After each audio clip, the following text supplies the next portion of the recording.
Ladies and gentlemen, I'd like to thank the hardy souls who've braved the weather tonight to turn up for this lecture on the Liberals and Liberal Democrats.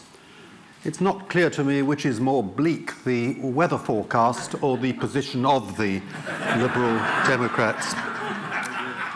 But this lecture falls naturally into two halves, corresponding to two quite distinct periods in the history of the party. Because unlike the Conservatives, who were the subject of my first lecture in this series, this is a second, the Liberals have not been a governing party for the whole of the 19th and 20th centuries, but only until 1922. Since then, they have occasionally been in government, in coalitions, both in war and in peace, but for most of the time they've been a minor party, a third party. More recently, they've been a fourth party, since in 2015 and 2017 they won fewer seats than the SNP. And they've been perhaps a somewhat ineffective minor party. Certainly they've been less effective in securing concessions from government than the SNP, and since the June general election than the Democratic Unionist Party of Northern Ireland. So broadly speaking, what the Liberals did until 1922 really mattered in British politics. After 1922, except on quite rare occasions, it did not. Now, significantly perhaps, during its period of power, the Liberals were strongly against proportional representation. After 1922, they came to be in favour of it. Proportional representation since then has sometimes seemed the central cause for which the Liberals stood. But its first appearance in a Liberal manifesto dates from 1922, when it was favoured by the independent Liberals led by Asquith, who had been against proportional representation when he'd been in government. Equally significantly, the Lloyd-George Liberals, who were in coalition with the Conservatives and still saw themselves as a party of government, did not in 1922 advocate proportional representation, though Lloyd-George did come to favour it later on. So the history of the Liberals falls into two distinct halves. Now, I think the earliest mention of the word liberal can be found in the Old Testament, in Isaiah, where it is said, "The vile person shall no more be called liberal." And the word liberal here means generous, open-handed, magnanimous. And as a political philosophy, liberalism was born in the conditions of the American and French revolutions at the end of the 18th century. And their central theme was the need for government to gain the consent of the governed. And on the continent, liberal parties preached the importance of religious tolerance, free inquiry, and self-government. In Britain, liberalism had, I think, deeper roots, growing out of earlier conflicts, and in particular the 17th century struggle for freedom of conscience and the resistance of Parliament to the arbitrary authority of the king. In the early 19th century, Conservatives responded to the French Revolution by a policy of resistance, but liberals drew the opposite lesson.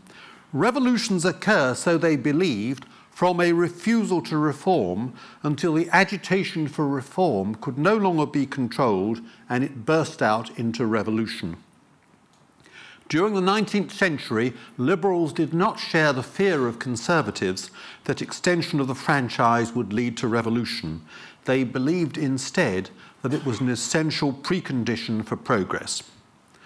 The term liberal was first used by a political party in 1847 in the general election, but the formation of the Liberal Party is usually held to date from June 1859, when in a meeting in London, Whigs, Peelites and Radicals joined together to form a new party whose aim was to remove restrictions on individual freedom and to extend the franchise.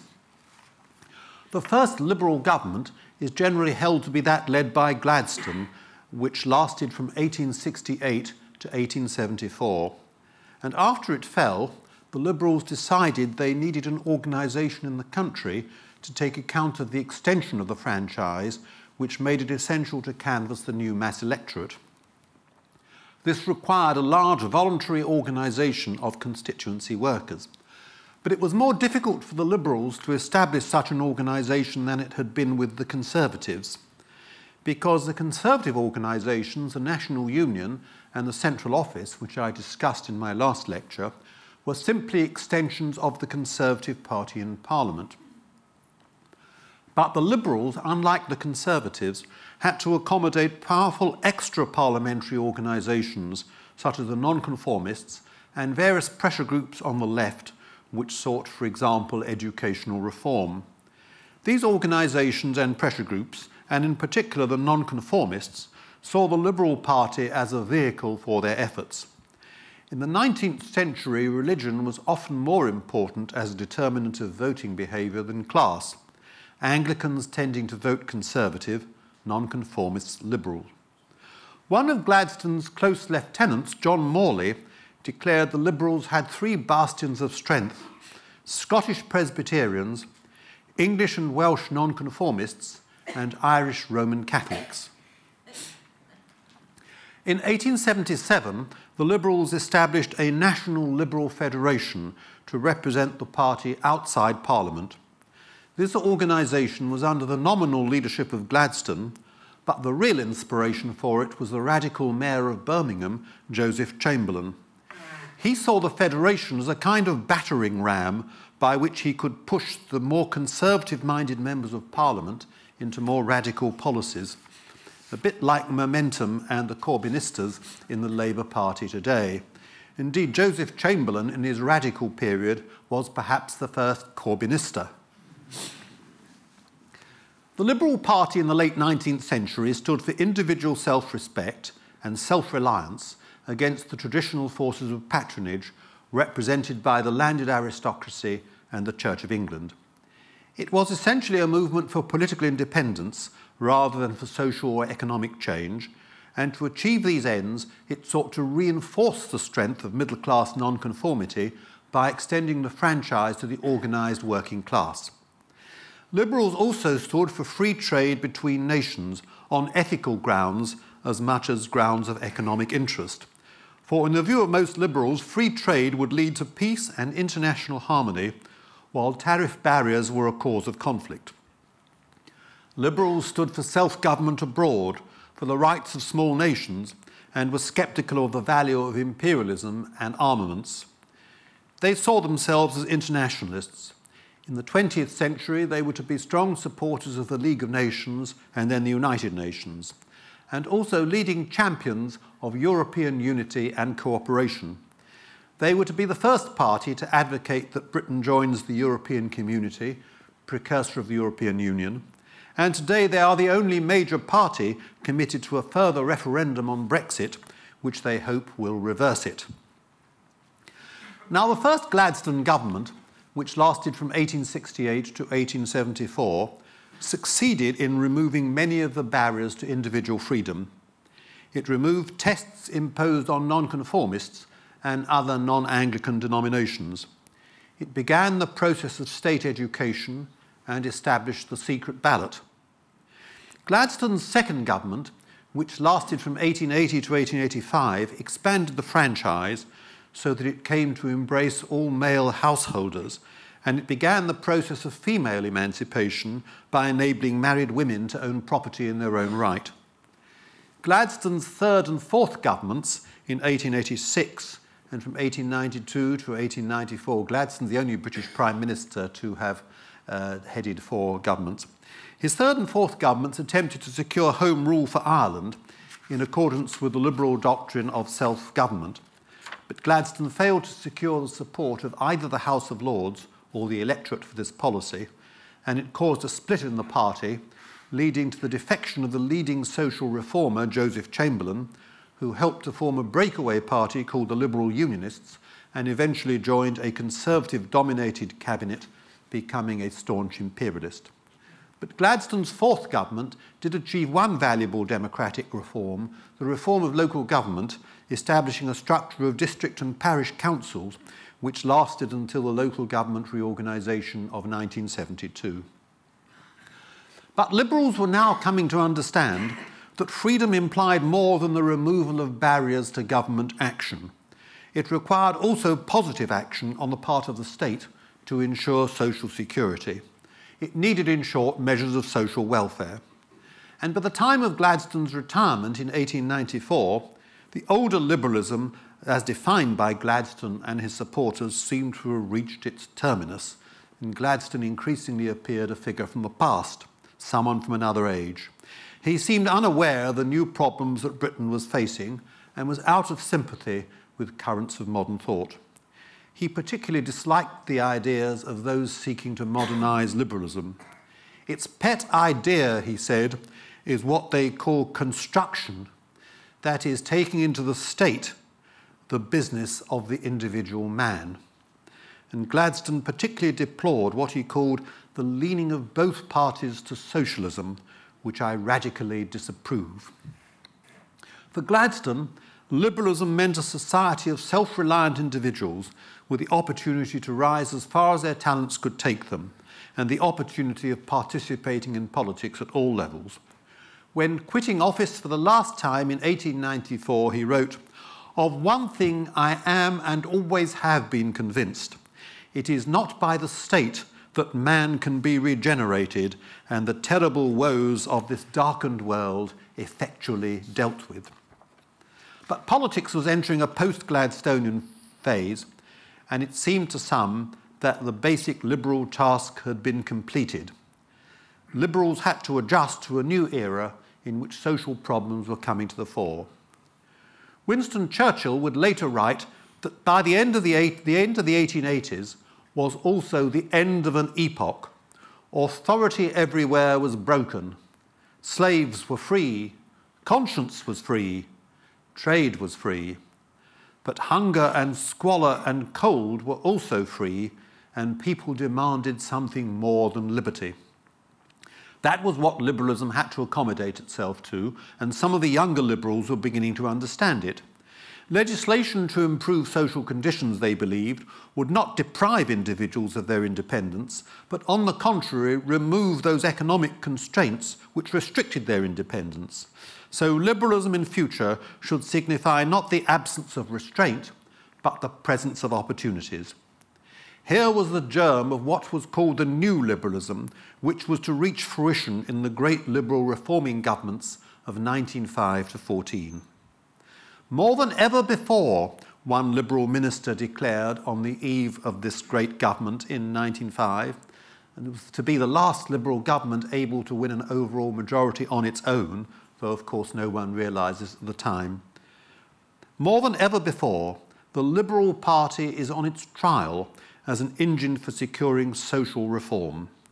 And under the premierships of Sir Henry Campbell-Bannerman and Asquith, Sir Henry Campbell-Bannerman, now a forgotten figure, but he won the second largest majority ever gained in Britain for a party of the left in 1906 in the general election. The largest was won by Tony Blair in 1997. So these are the two great figures of the British left in electoral terms, Sir Henry Campbell-Bannerman and Tony Blair. And Tony Blair once said that there was one tradition of the Labour Party which he didn't like, and that was losing elections. And these two prime ministers, Sir Henry Campbell-Bannerman and Asquith, presided over great reforming governments, which instituted old age pensions, national health insurance, the germ of the post-Second World War National Health Service, and unemployment insurance. All were part of what Winston Churchill called the untrodden ground of politics. They were all new, and they proved the basis of the modern welfare state. In addition, the Liberal governments imposed taxes on land ownership and instituted a steeply graduated progressive income tax involving the redistribution of income, so the rich paid a larger share of taxation to help finance the welfare state. Further than that, they gave new rights to the trade unions. Indeed, some critics argue they gave them too many rights. By the Trade Disputes Act of 1906, the unions were given wide legal immunities, so they were no longer legally liable and could not be sued while exercising the right to strike or the right to peaceful picket, though it was sometimes difficult to distinguish peaceful picketing, which meant persuasion, from the threat of force. One Conservative opponent summed up the consequence of this act by saying, "The king can do no wrong, nor can a trade union." But these immunities remained until the time of Margaret Thatcher's government in the 1980s. There was also a second trade union reform.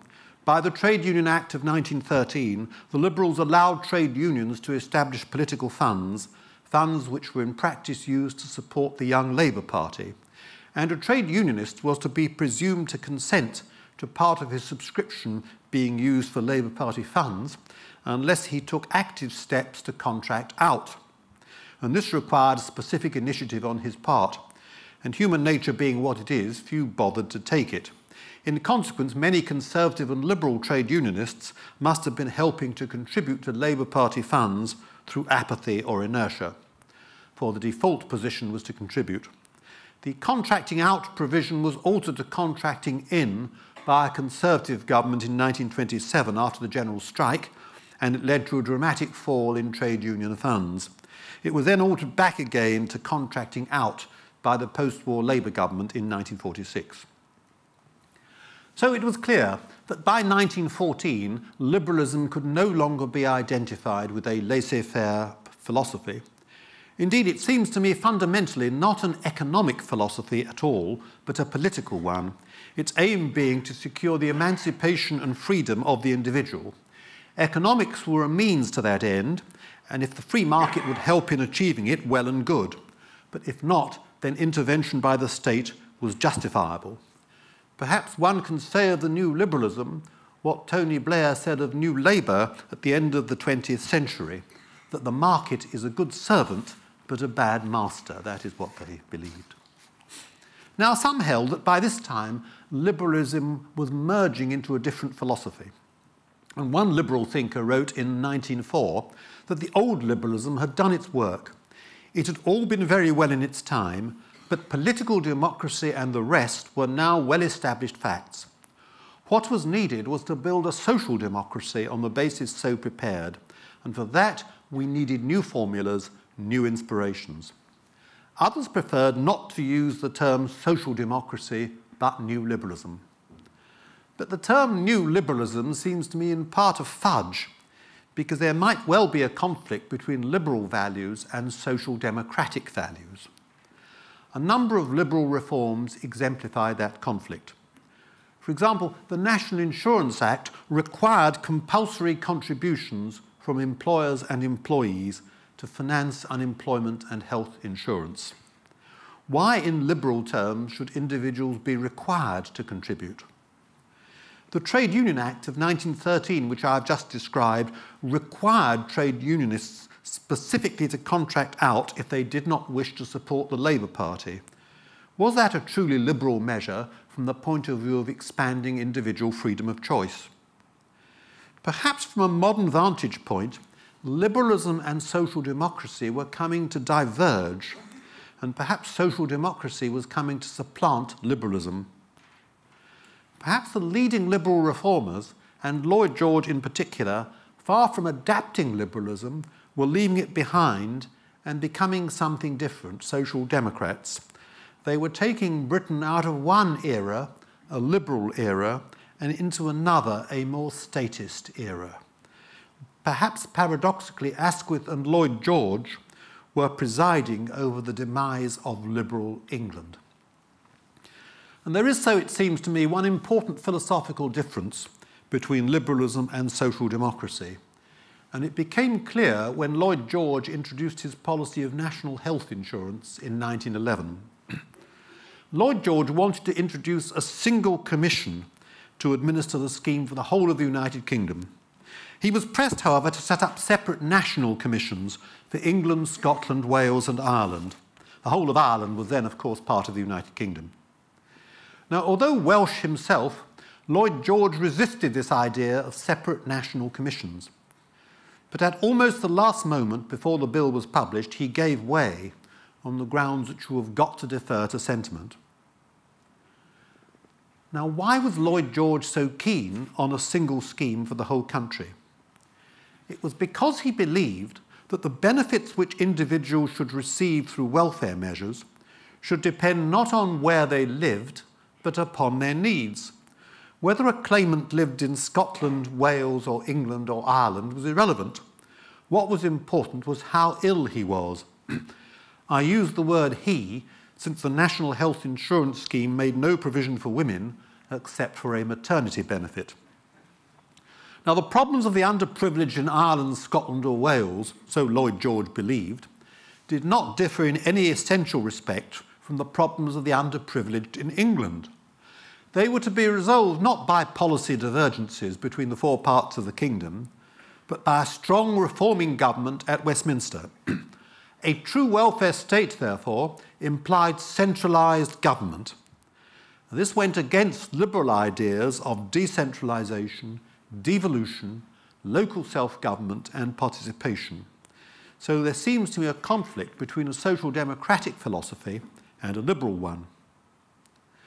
Now, the principle that benefits should depend upon need and not upon geography was carried to fruition by the Attlee government after 1945 and reached its culmination in the National Health Service established in 1948. Aneurin Bevan was, like Lloyd-George, a Welshman. He too resisted creating separate health services for the different component parts of the United Kingdom, but unlike Lloyd-George, he felt no need to defer to sentiment, and a single national organisation was created to administer the new service. Perhaps sentiment was weaker in 1946 than it had been in 1911. But with devolution in 1998, implemented by a Labour government, paradoxically a social democratic government, not a liberal one, the wheel has turned full circle again, and health service has been devolved in Scotland, Wales and Northern Ireland. And these devolved bodies have very wide powers. They could, if they so wished, abolish the National Health Service in their areas. It's an interesting question of how far differences in healthcare are acceptable to the public. Sometimes the same people who plead for devolution, decentralisation and localism and stress the value of community, all liberal concepts, also the same people complain about the postcode lottery. But to deal with the postcode lottery implies centralisation, a social democratic concept. And what seems clear to me is that liberalism and social democracy are at bottom different and possibly incompatible philosophies, the one favouring the dispersal of power, limiting the size of the state and dispersing it territorially, the other legitimising strong and centralised government. And what is also clear is that the welfare reforms of the Liberal government in the early 20th century, like those of the post-war Attlee government after 1945, presupposed some degree of centralisation.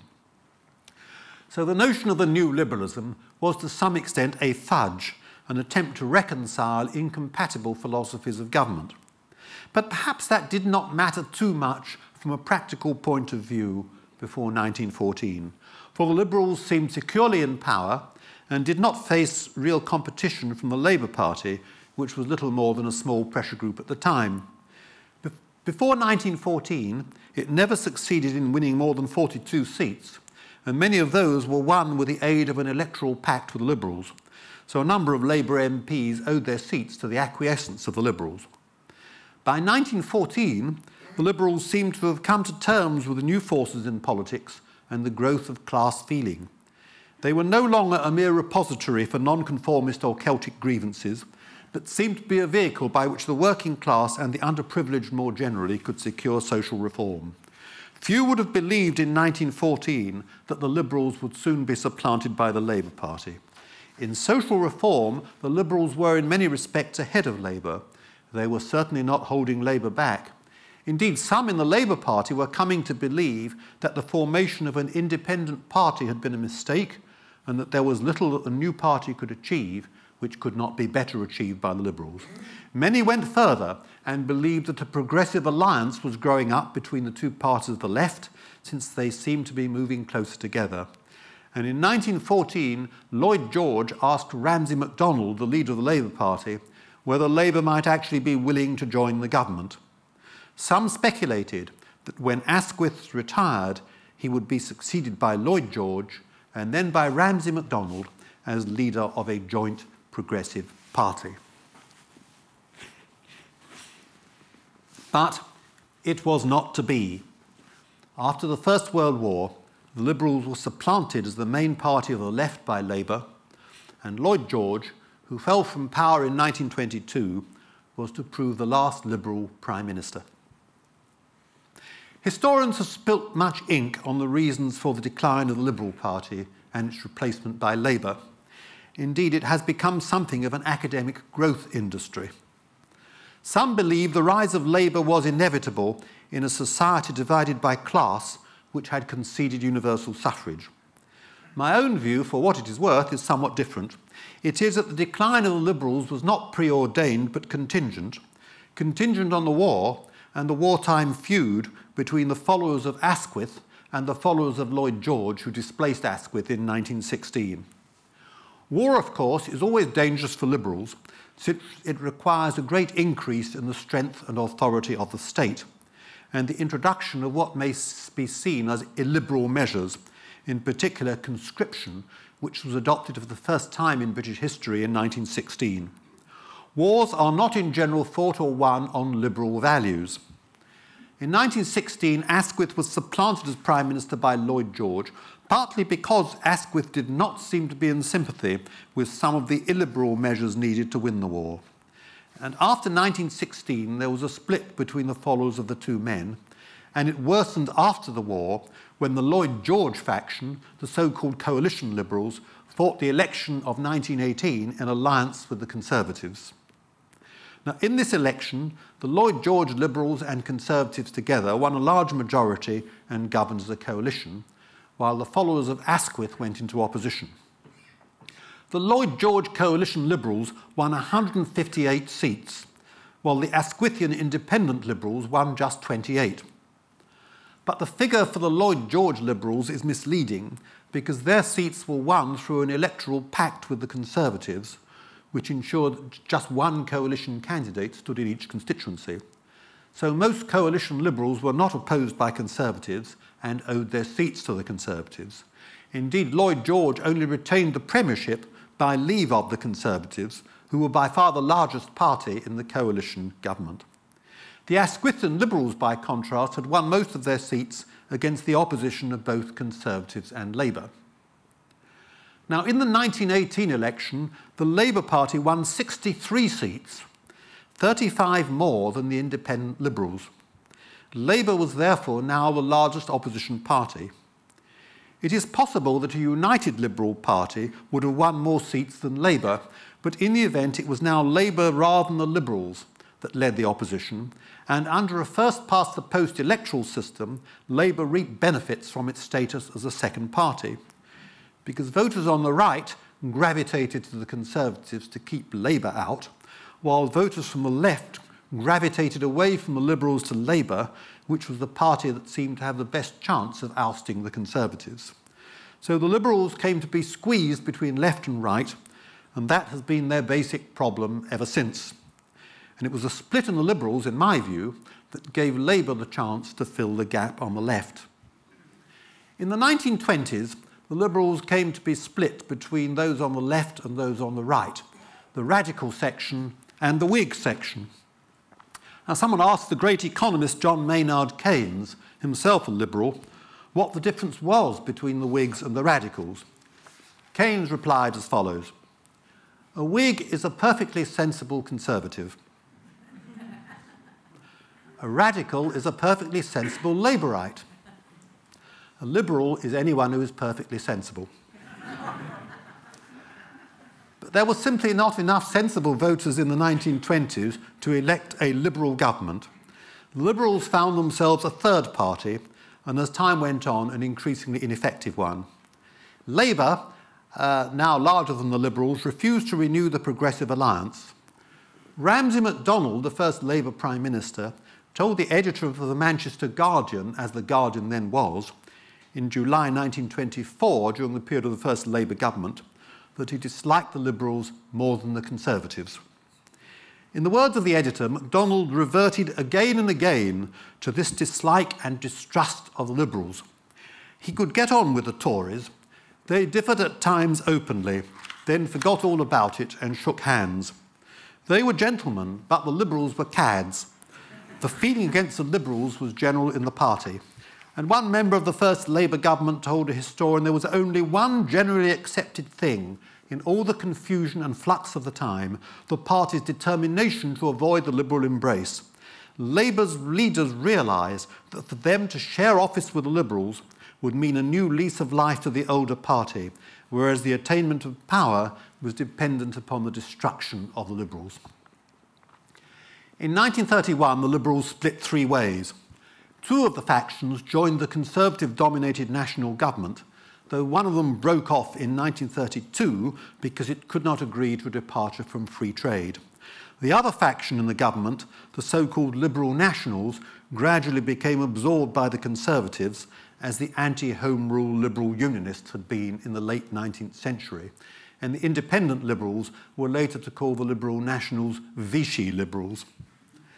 Now, the Liberals did take part in government again in the war from 1940 to 45 as part of the Churchill coalition, but after the war they seemed irrelevant, and by the early 1950s it seemed as if the party might disappear entirely.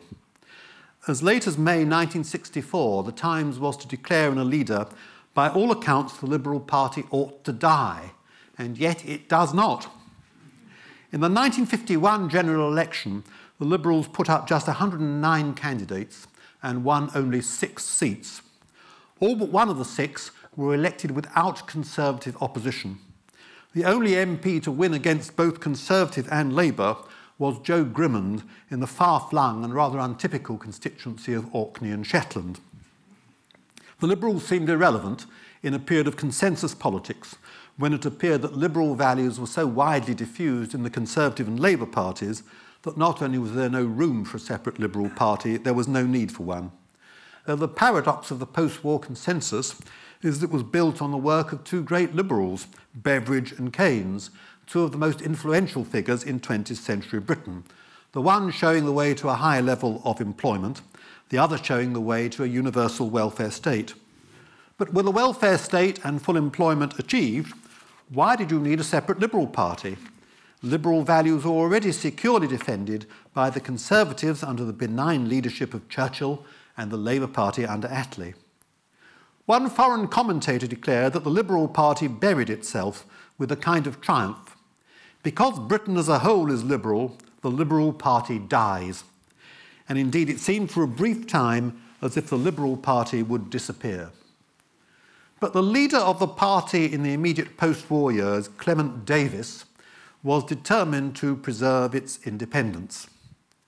After the disastrous 1951 election, Churchill, who had a soft spot for Liberals, having been one himself in between leaving the Conservative Party in 1904 and rejoining it in 1924, offered Clement Davis a place in the cabinet as Minister for Education.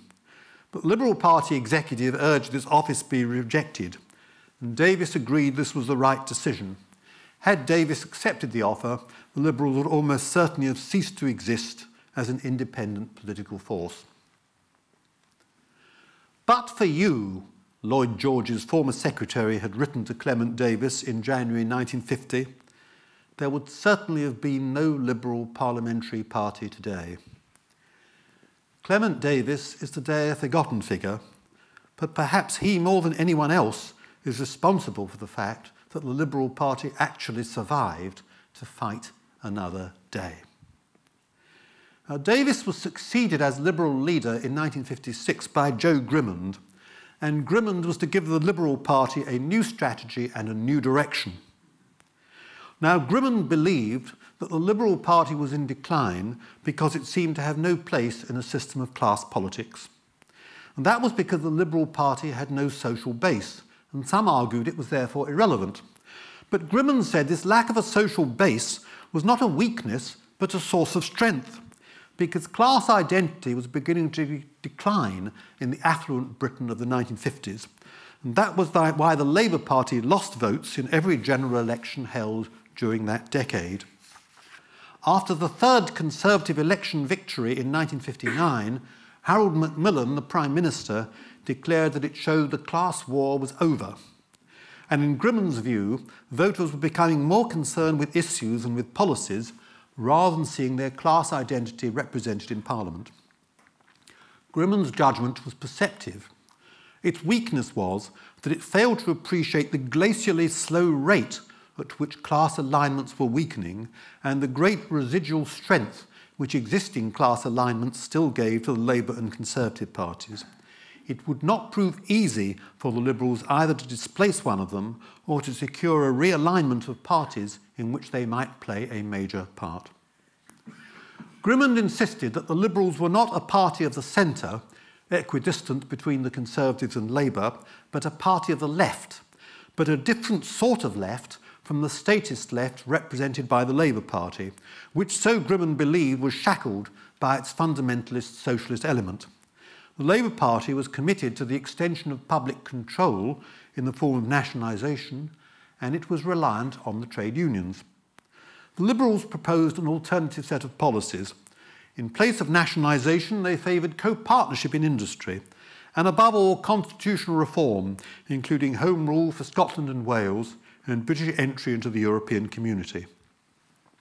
Under Grimmond, the party seemed to recover from its previous torpor and loss of direction. It also enjoyed an electoral revival and begun to win by-elections, culminating in a sensational triumph at Orpington in 1962, when a Conservative majority of nearly 15,000 in the 1959 general election, at which the Liberals had been third, was converted into a Liberal majority of nearly 8,000. One opinion poll even showed that the next election might even yield a Liberal government.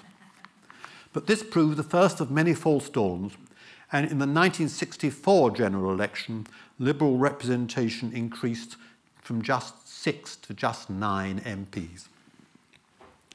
Now, according to Grimmond's strategy, the Liberal aim should be to replace Labour as the main party of the left and become once again a party of government. But Grimmond accepted that the Liberals would be unlikely to achieve this aim in one fell swoop. I was right, Grimmond says in his memoirs, in telling the party that it could not, by some miracle of parthenogenesis, spring from 6 MPs to a majority in the House of Commons. It would have to go through a period of coalition. And what Grimmond hoped for was a realignment of politics, a new Lib-Lab alignment leading to a party of the left. After Labour's third election defeat in a row in 1959, he wrote, "I have always said that we should have a new progressive party, and it would have to attract many people who at present lean towards the Labour Party. We should try and have a new alternative to the Conservatives, a radical, non-socialist alternative." In 1962, he declared the divisions in politics fall in the wrong place. The natural division should be into a Conservative party, a small group of convinced socialists in the full sense, and a broadly based progressive party. It is the foundations of the last named that the Liberal Party seeks to provide. Grimmond believed that the ideological and economic interests behind the parties were gradually being eroded with the decline of class conflict and the end of the ideological argument between capitalist and socialist. What kept the party system together, in his view, were the forces of inertia and patronage, as well as the absence of a clear alternative. Grimmond hoped to supply that clear alternative. He wanted to recreate a progressive alliance of the type that had governed Britain in the great days before 1914. But there was a fundamental difficulty with the Grimmond strategy. It did not correspond to the party's electoral profile. From the 1950s, the party made its most spectacular by-election gains, such as that in Orpington in 1962, in Conservative seats during a period of Conservative government when the Conservatives were temporarily unpopular. The Liberals made no by-election gains at all from Labour between 1929 and 1969. The Liberals were a focus for disillusioned Conservatives, not for radical Labour voters opposed to their party's position on nationalisation and its reliance on the trade unions. And the disillusioned Conservatives did not seem to remain disillusioned for very long. They tended to register protest votes for the Liberals in by-elections, only to return to the Conservative fold during the general election. These disillusioned Conservatives could certainly not be relied on as a solid block of Liberal support, still less as the nucleus of a new progressive party, since some of their views were not particularly progressive. so the disillusioned Conservatives were hardly an electoral constituency from which a realignment of the left could be created. One could not realign the left by winning Conservative seats. Conceptually, therefore, the Liberals might be an alternative to Labour, but cephalogically, they were an alternative to the Conservatives. Moreover, the strategy of realignment was based on the premise that the Labour Party could not win a majority on its own and would therefore need Liberal support to form a government. That seemed a reasonable prognostication after Labour's third successive electoral defeat in 1959, when the party, under the leadership of Hugh Gateskill, seemed about to tear itself apart on the issues of nationalisation and unilateral nuclear disarmament. And then again between 1983 and 1992, when Labour was again losing elections and appeared incapable of fully modernising itself. But on both occasions, Labour did recover, securing overall majorities in 1964 and 1997, helped in part by the votes of Liberals who had won seats from disillusioned Conservatives. And this seemed to render the strategy of realignment futile. Nevertheless, Grimmond ended the period of Liberal decline and reversed it. The Liberals under his leadership moved forward under each Conservative government and then back again under Labour when the Conservatives were the main opposition. But the backward move still left them in a better position than they had been before. In 1955, the last election before Grimmond became leader, proved a low point in Liberal fortunes. In 1959, its vote doubled, and in 1964 it nearly doubled again. By 1979, its vote was 6 times what it had been in 1955. Now, although Grimmond's search for realignment proved abortive, hopes of an agreement between the two parties were resurrected during the period of the Lib-Lab Pact of 1977-8, secured under the leadership of Grimmond's successor as Liberal leader, David Steel. Then, after Labour's election defeat in 1979, there was an even greater opportunity, with a breakaway from the Labour Party in 1981, the formation of a new party, the Social Democrat Party, SDP, which formed an alliance with Liberals. And this breakaway had been foreshadowed by Roy Jenkins, the first leader of the SDP, and a former Labour Chancellor of the Exchequer and leadership contender, who in 1979 had called for what he described a strengthening of the radical centre, a reiteration of the Grimmond strategy. Now, the SDP, formed in 1981, was led by 4 ex-Labour cabinet ministers, Jenkins himself, Shirley Williams, David Owen and Bill Rogers, and at the beginning there were hopes that this new alliance formed with the Liberals might sweep all before it. In November 1981, one opinion poll put it at 50%, and the Economist cover heralded the new alliance as Her Majesty's opposition. But it was not to be. The Conservatives recovered, partly as a result of the Falklands factor following the victorious Falklands War in 1982, but probably more, in my opinion, as a result of economic improvement, slow though it was, while Labour held together. In the general election of 1983, the Liberal-SDP alliance did perform remarkably well, securing 25% of the vote, by far the best performance for a third party since 1929, and in England it secured a higher vote than Labour. Overall, they were 2 percentage points behind Labour, which gained 27% of the vote. But the alliance was cruelly victimised by the first-past-the-post system, which rewards parties such as Labour, whose vote was concentrated in the traditional working-class areas and in Scotland, rather than parties whose support was more evenly spread, as was the case with the alliance. The alliance won just 23 seats for their 25% of the vote, while Labour, with 27% of the vote, won 207, a graphic illustration of the working of the electoral system. The alliance won numerous second places, but that was no good, and the election resulted in a Conservative landslide. There was another Conservative landslide in 1987, when the alliance fell back slightly by 1 or 2% of the vote, while Labour recovered, securing 31% of the vote. Labour had clearly reasserted itself as the main party of the left, and the alliance was, for all practical purposes, dead.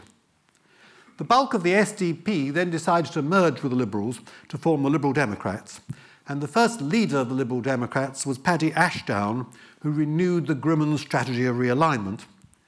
And as the 1992 election approached, Ashdown made it clear that his party would not prop up John Major if the Conservative leader failed to retain his overall majority. But this allowed Major to claim that a vote for the Liberal Democrats was equivalent to a vote for Labour, and it seems that some Conservative-inclined Liberal Democrats swung to the Conservatives late in the campaign to avoid the dangers of a hung Parliament and an unstable Labour-Liberal Democrat government led by Neil Kinnock. Nevertheless, the Liberal Democrats continued to seek an accommodation with Labour, and indeed the impetus towards realignment seemed to accelerate after Labour's fourth election defeat in 1992, when it once more began to appear Labour might never be able to win a general election on its own. In 1993, even before Tony Blair became leader of the Labour Party, he, the leading moderniser in the Labour Party, and Ashdown had agreed on the need for good relationships between the parties. After John Smith died in 1994 and Blair succeeded the leadership, then in Ashdown's words, the relationship took off and we worked very closely together, coordinating our campaigns, including attacks on Major Prime Minister's questions, coordinating our campaigns to a much greater extent than anyone has ever realised. In a speech at Chard in 1992, Ashdown called, as Grimmond had done, for a new forum for those wishing to see a viable alternative to conservatism. And this speech fitted in with developing sentiment amongst Liberal Democrat voters. Until 1992, the British election survey showed they had seen themselves since 1974 as close to the Conservatives, except for the time of the 1979 election held in the aftermath of the Lib-Lab Pact. But from 1992, Liberal Democrat voters came to be more evenly split and then closer to New Labour.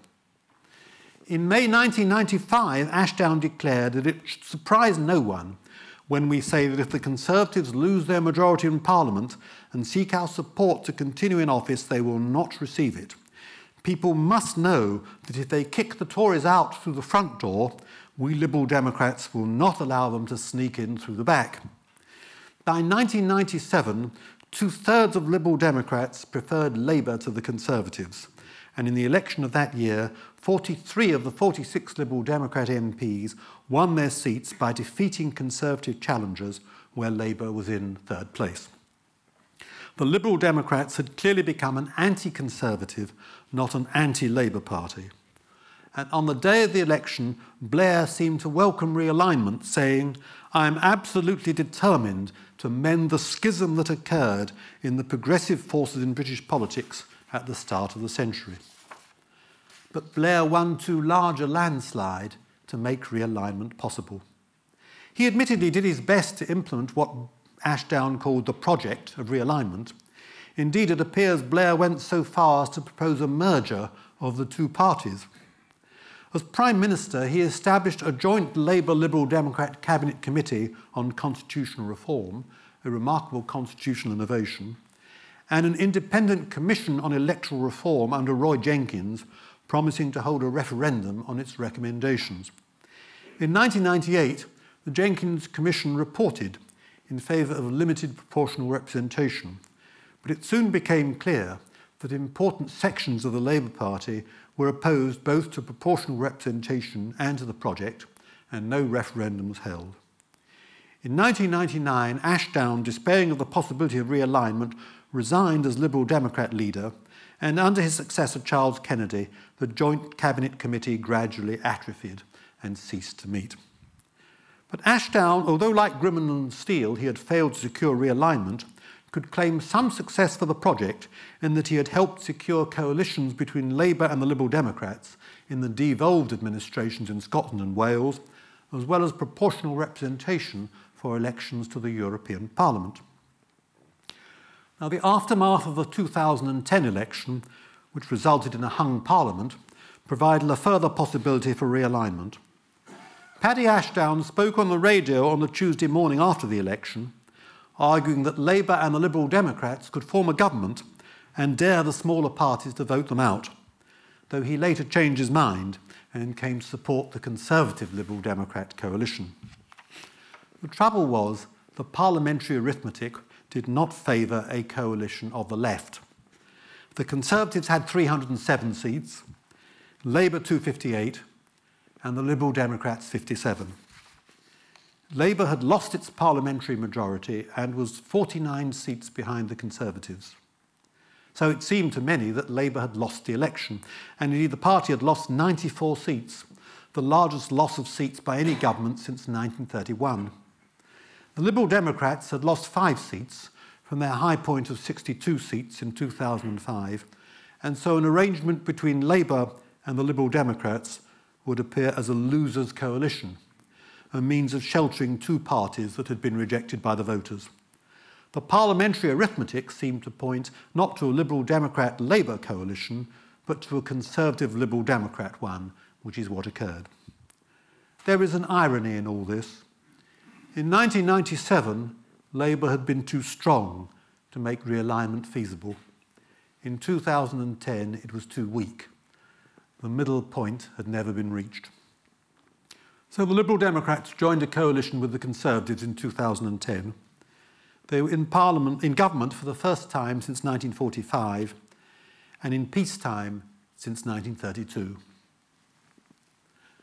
But the decision proved fatal to them as a party.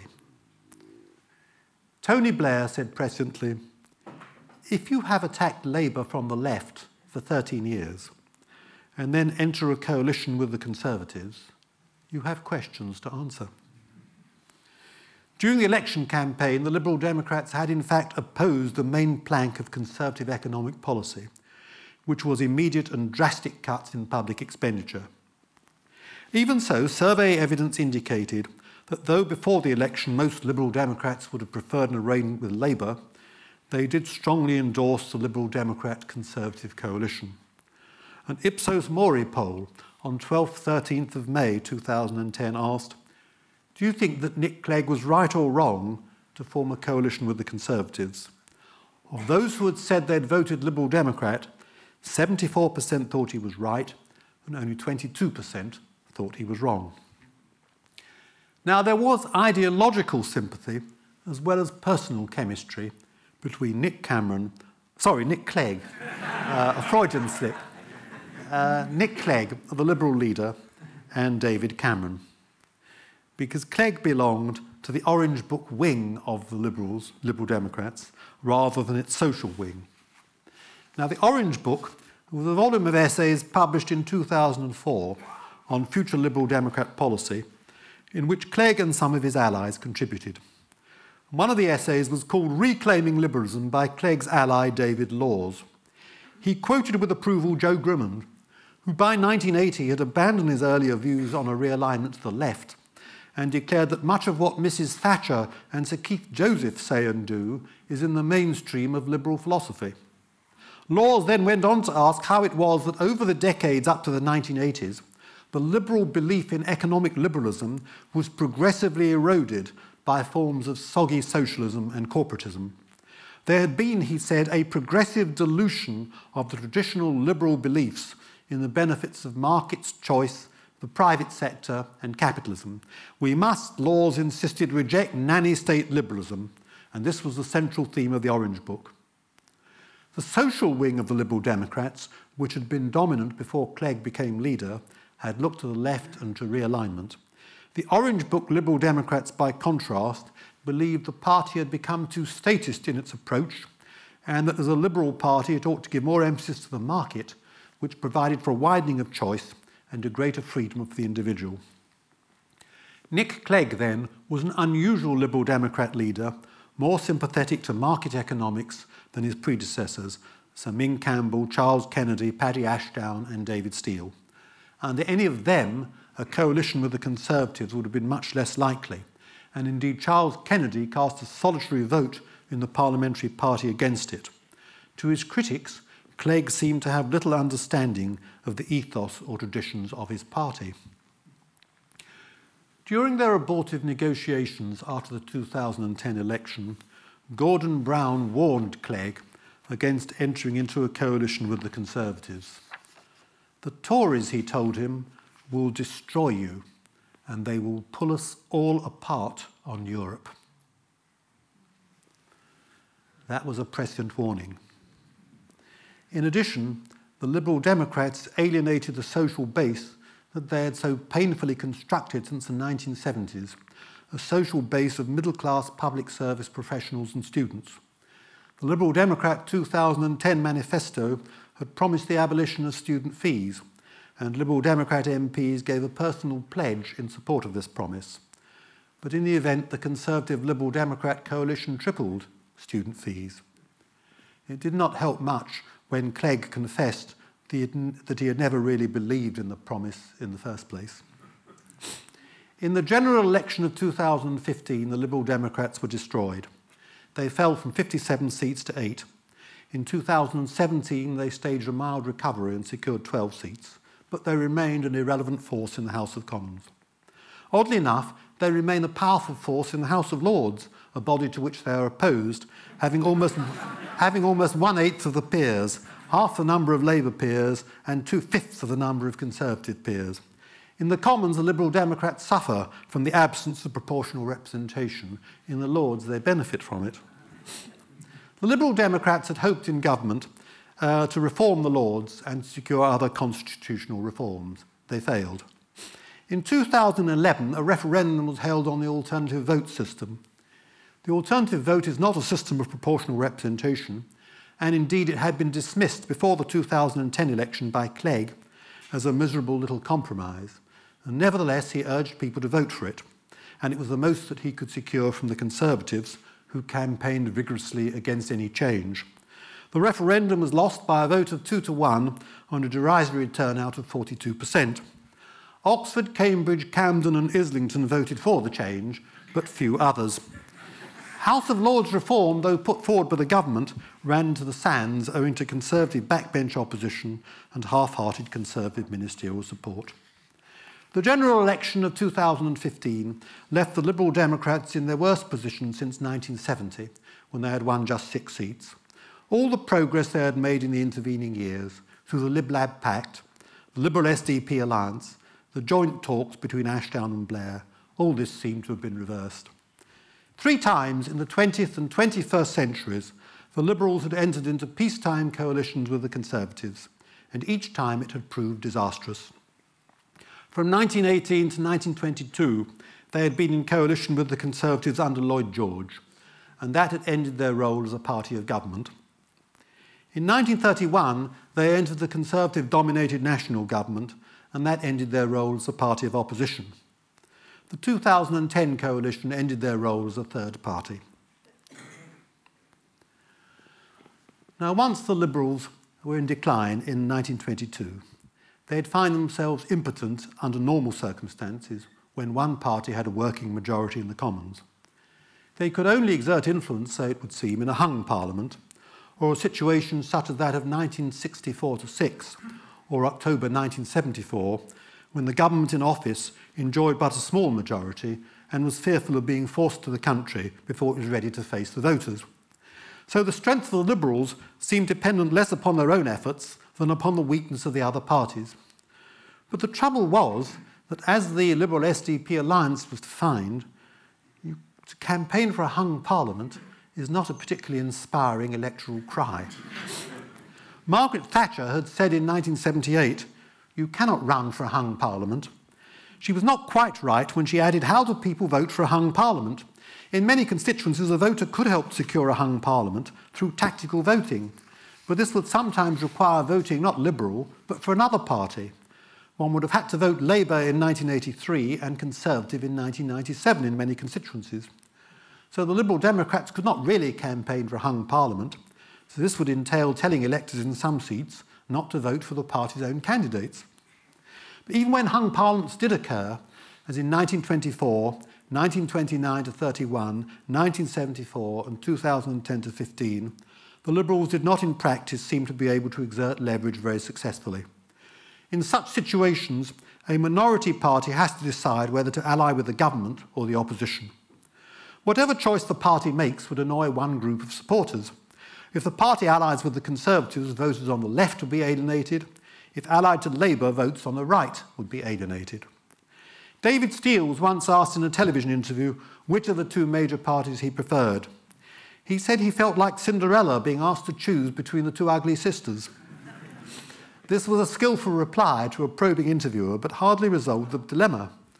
The fundamental problem was that under the first past-the-post electoral system, as one Liberal had presciently noted as early as 1917, there are only two sovereign words when an issue is raised, and those words are yes and no.